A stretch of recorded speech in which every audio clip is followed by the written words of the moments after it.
Fred, qu'est-ce que tu fais dans cette tenue? Chut, Jamy, je mène une enquête. D'accord, mais ce bidon de lait, qu'est-ce que tu fais avec ça?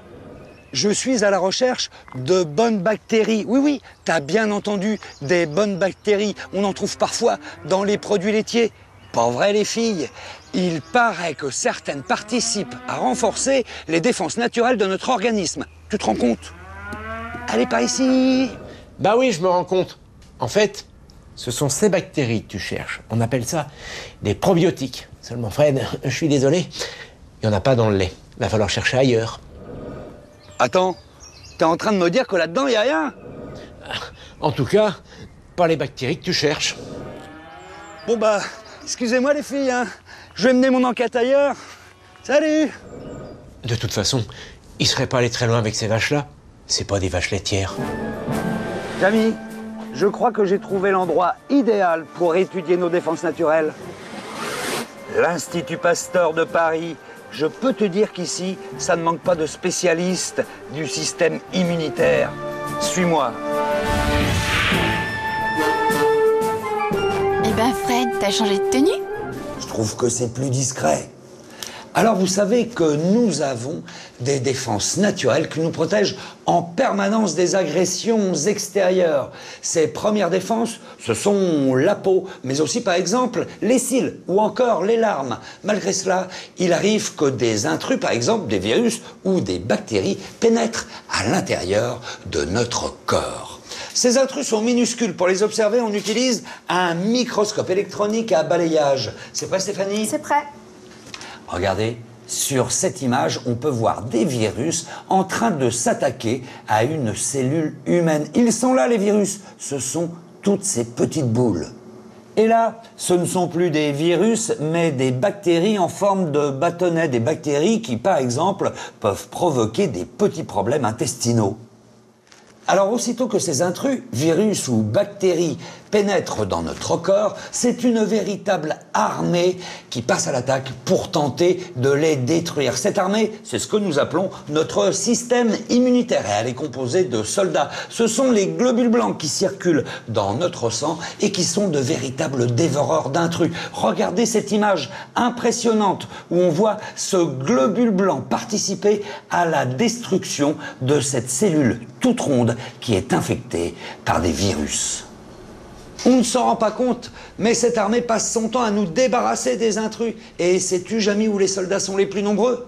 Dans l'intestin. Et vous savez, les garçons, que 70% de nos cellules immunitaires se trouvent dans l'intestin? C'est sûrement qu'il y a pas mal de boulot à faire de ce côté-là. Et justement, Jamy, tu peux nous expliquer comment ils le font, ce travail? À vos ordres, chef. Enfin, je dis ça, car vous allez le voir, tout cela ressemble un peu à une stratégie militaire. D'abord, les assaillants. En général, il s'agit de bactéries comme celle-ci ou de virus comme celui-ci. Les unes et les autres ont une fâcheuse tendance à s'attaquer aux cellules de notre organisme. Les bactéries utilisent des toxines qui vont empoisonner la cellule. Les virus, eux, pénètrent à l'intérieur des cellules et utilisent leur matériel pour se multiplier. À terme, les cellules sont détruites. Alors, comment nos cellules immunitaires se défendent-elles contre ces assaillants? Eh bien, imaginons une coupure à la surface de la peau. Des intrus vont pénétrer à l'intérieur de l'organisme. À ce moment-là, une armée de globules blancs va entrer en action. Des macrophages, c'est ainsi qu'on les appelle. En fait, ils patrouillent en permanence dans l'organisme et s'attaquent aux envahisseurs dès que l'un d'eux franchit la barrière extérieure de l'organisme. Eh bien, grâce à ces sentinelles, notre corps est protégé comme une véritable forteresse. Le problème de ces macrophages, Jamy, c'est qu'ils ne suffisent pas toujours en cas d'attaque microbienne massive. Regarde bien sur cette image. Les bactéries que l'on voit à la surface de la cellule sont en train de créer une véritable brèche pour s'attaquer à elle. Et ces bactéries vont finir par pénétrer la cellule. Et là, je peux te dire qu'il y a danger. Eh bien, dans ce cas, l'organisme met en place une véritable stratégie. Le virus ou la bactérie est d'abord pris en charge par les macrophages qui vont le présenter à d'autres globules blancs, les lymphocytes T. Attention, ce sont les chefs d'état-major du système de défense, le système immunitaire. Ces derniers vérifient l'identité de l'agresseur. S'il n'a rien à faire ici, les lymphocytes T envoient un message d'alerte aux lymphocytes B, qui se mettent à proliférer et à produire des anticorps.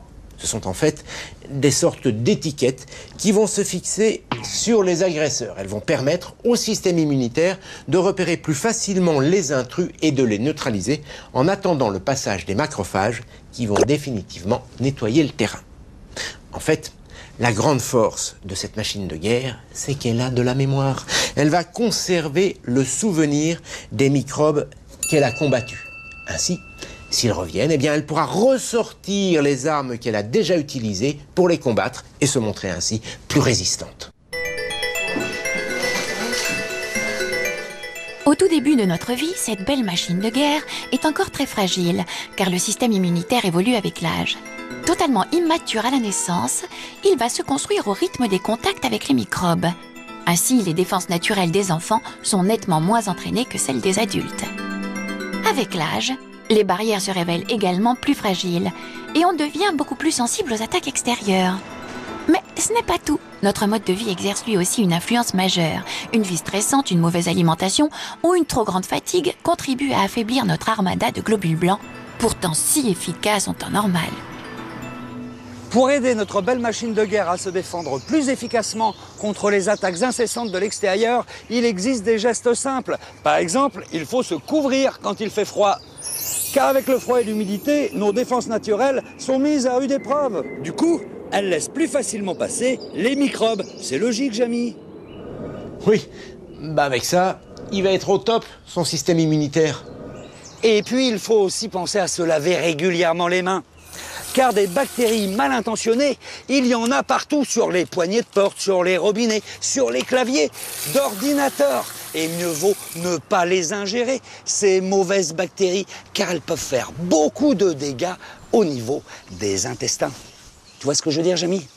Oui, je vois ce que tu veux dire. Pour les aliments, Jamy, c'est la même chose. Les pommes, par exemple, avant de les manger, il faut les laver. Mais je vous signale, les garçons, qu'il n'y a pas que des mauvaises bactéries. Il y en a aussi des bonnes. Oui, des bonnes. Sur notre peau, dans notre bouche ou à l'intérieur de notre intestin, nous en abritons des quantités astronomiques. Regardez, il a suffi de mettre en culture une petite goutte de salive, et voilà le résultat. Entre celles qui vivent à la surface de notre corps et celles qui se cachent à l'intérieur, ces bactéries sont 100 fois plus nombreuses que les cellules de notre organisme. Impressionnant. Et puis tu sais, Jamy, que c'est dans notre système digestif que les bonnes bactéries sont les plus nombreuses. Elles sont au nombre de 100 000 milliards et il y a environ 1000 espèces différentes. Alors ces bonnes bactéries sont très importantes car elles nous protègent des agressions extérieures, d'autant que notre intestin représente la plus grande surface de contact avec l'extérieur. Ça paraît curieux, mais c'est comme ça. Pas vrai, Jamy?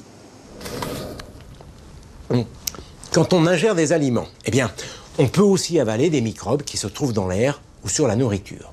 Une partie de ces microbes va donc se retrouver inévitablement dans les intestins. Les intestins qui, vous le voyez, sont complètement repliés sur eux-mêmes et qui, s'ils étaient totalement déployés, recouvriraient une surface supérieure à celle d'un court de tennis. Voilà pourquoi les intestins constituent la plus grande surface de l'organisme en contact avec les microbes venus de l'extérieur. Cela dit, pas de panique, il y a la flore intestinale qui nous protège de ces microbes. En fait, les bactéries qui constituent cette flore nous protègent de différentes manières. On va faire un peu d'espionnage. On a représenté ici un détail de l'intestin. La paroi se présente sous la forme d'une muqueuse. C'est ce qu'on appelle l'épithélium. Comme tous les tissus de notre organisme, elle est constituée de cellules. Devant, c'est le mucus, une sorte de gel qui empêche les microbes de pénétrer dans l'organisme. Eh bien, les scientifiques ont constaté que la flore intestinale provoquait l'épaississement du mucus et renforçait les liaisons entre les cellules. De cette manière, la barrière est donc bien plus étanche aux infections. Mais ce n'est pas tout. En occupant le terrain, les bactéries de la flore intestinale empêchent les microbes de stationner sur l'épithélium. C'est un petit peu comme si la flore intestinale occupait toutes les places de parking. Enfin, grâce à cette flore intestinale, les macrophages présents dans l'épithélium apprennent à mieux faire la différence entre les bonnes et les mauvaises bactéries. De cette manière, ces macrophages sont beaucoup plus efficaces. À l'INRA, on s'intéresse de très près à cette flore intestinale. En élevant des souris en milieu totalement stérile, les chercheurs ont constaté que le système immunitaire de ces petits animaux était complètement immature. Ils n'apprennent pas à reconnaître les bactéries de l'intestin comme une composante normale de l'organisme, et donc leur système immunitaire est, on va dire, sous-développé, pas à même de réagir de façon aussi favorable que celui de l'organisme normal qui a été exposé à des micro-organismes dès la naissance. En fait, l'intestin et sa flore bactérienne sont un véritable camp d'entraînement pour nos cellules immunitaires. Le système immunitaire est capable, donc à tout moment, en permanence au cours de la vie, d'échantillonner des corps bactériens, donc de prélever. On a presque envie d'imaginer des cellules avec des petits bras qui vont piéger les bactéries qui passent dans l'intestin. Et c'est ce contact permanent avec ces bactéries qui rend nos défenses naturelles mieux entraînées et donc bien plus efficaces. Hé Jamy, viens voir! Mais t'es où? Je crois que je suis sur la bonne piste. Figure-toi que les bonnes bactéries, enfin les bactéries amies si tu préfères, on en mange régulièrement. Il y en a beaucoup dans les produits laitiers. Alors ces bactéries, c'est ce que l'on appelle aussi des ferments lactiques, comme leur nom l'indique. Elles permettent la fermentation du lait, tu vas comprendre. On met des bactéries dans du lait, on place la préparation dans un incubateur et en fonction des bactéries choisies et du temps d'incubation, eh bien on va obtenir par exemple du yaourt ou encore du fromage blanc. Regarde, ça devient beaucoup plus solide petit à petit.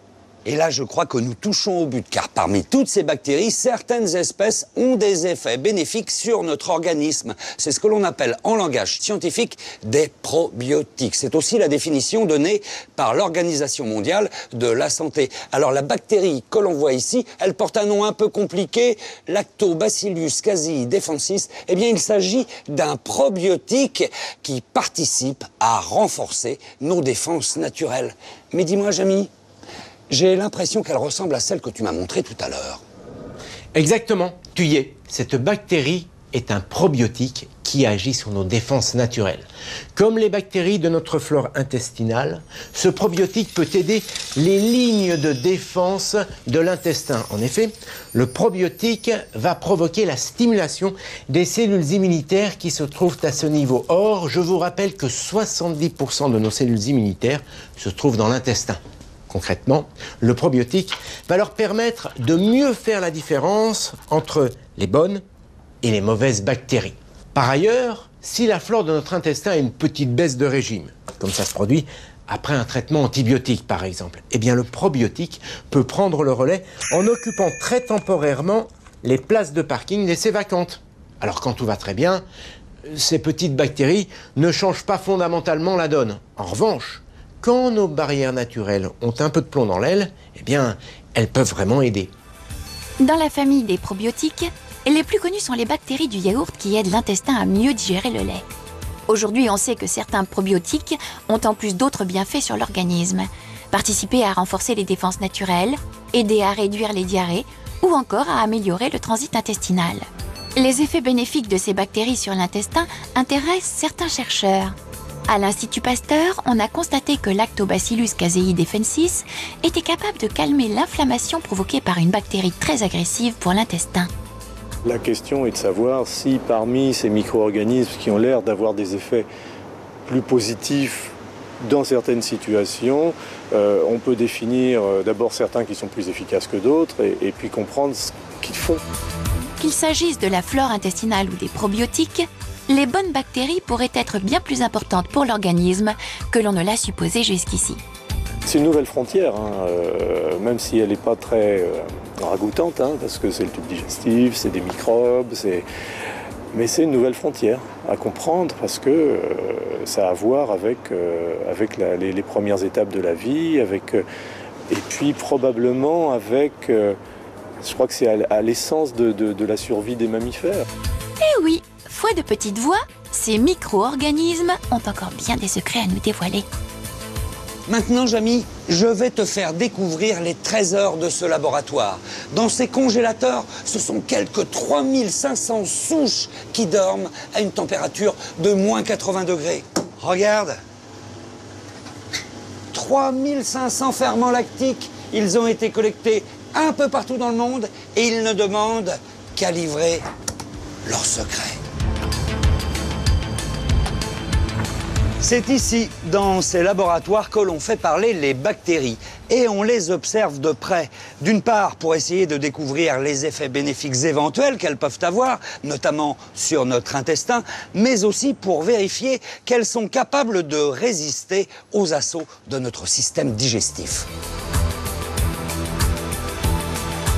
Ainsi, on a constaté que s'il suffit de quelques heures pour faire fermenter les bactéries utilisées dans les yaourts, en revanche, pour la bactérie L. casei defensis, il faut plusieurs jours. Et c'est notamment ce que l'on fait ici.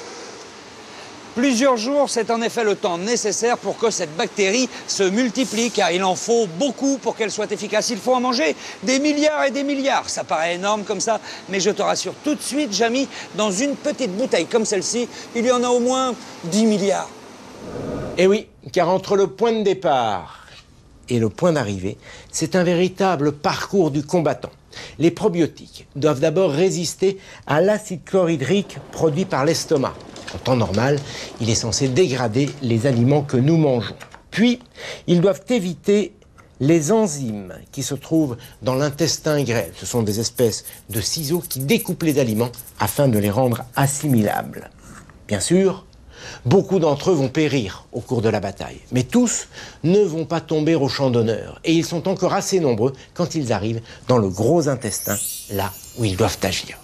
Mais là encore, les probiotiques n'ont pas la vie facile. Ils sont simplement tolérés par la flore intestinale. En aucun cas, ils ne vont prendre sa place. En moyenne, ils n'ont que 2 jours pour mener à bien leur mission, après quoi ils sont évacués par les voies naturelles, si vous voyez ce que je veux dire. Du coup, si on veut qu'ils aient une chance d'agir vraiment sur l'organisme, eh bien, il faut en consommer très régulièrement. Sur les 3500 souches qui sont étudiées ici, seules quelques-unes sont aujourd'hui reconnues comme de vrais probiotiques. Car d'une souche à l'autre, on n'obtient pas du tout les mêmes résultats. Les probiotiques, ils appartiennent à différentes familles, différents genres, différentes espèces. Et c'est pas pour autant que tous les membres de la même famille vont avoir les mêmes capacités, les mêmes propriétés. C'est le concept d'individu. Une souche, c'est un individu. Et notre travail, c'est de comparer ces caractéristiques et de mieux identifier, mieux sélectionner les probiotiques qui vont être les souches championnes. Avant d'être reconnues officiellement comme probiotiques, ces bactéries sont l'objet d'une longue série d'études. Il s'agit de vérifier à la fois leur innocuité et leur efficacité sur l'homme. En général, c'est chez l'homme sain parce que ce n'est pas une maladie. Et il va prendre un produit qu'on appelle placebo, c'est-à-dire à peu près équivalent, mais qui ne contiendra pas la bactérie. Et là, il va faire des études chez l'homme qui sont assez importantes. Les études chez l'enfant, pour montrer par exemple qu'il y a une légère réduction des diarrhées, c'est sur 1 millier d'enfants. Donc vous voyez, et il faut montrer que par rapport aux enfants qui prennent le produit ou le placebo, il y a une différence. Ces études particulièrement pointues coûtent cher et seuls quelques-uns des produits mis sur le marché en ont véritablement fait l'objet. Dans le domaine des probiotiques, il y a à peu près 200 produits sur le marché en France. Et je dirais, il y en a moins de 10 qui ont des études sérieuses. Voilà. Après, on est plus dans le domaine de la fantaisie ou bien quelque chose qui est probable. Pour que ces études soient très fiables, ni le patient ni le scientifique qui mène l'étude ne savent qui prend le produit avec le probiotique et qui prend le placebo. Cela évite d'être influencé sur le résultat. C'est grâce à ce type d'études que l'on a prouvé que L. casei defensis participait à renforcer les défenses naturelles. En tout cas, ces bactéries sont décidément des organismes surprenants qui n'ont pas fini d'améliorer nos vies. Bah dis-moi, Jamy, t'as pas l'air en super forme. Ah bon? Tu trouves? T'inquiète pas, j'ai tout ce qu'il faut pour t'aider. Regarde, je viens de monter une petite unité de production. Je vais pouvoir t'envoyer une provision de bonnes bactéries. Ça te va? À envoyer. Et les garçons, vous en gardez un peu pour moi? Vous l'avez compris, le système immunitaire, c'est important. Depuis 120 ans, l'Institut Pasteur agit pour préserver des millions de vies grâce à ses recherches sur le système immunitaire et les maladies infectieuses. Pour faire encore progresser la recherche, soutenez l'Institut Pasteur en appelant le Pasteur Don au 32 27.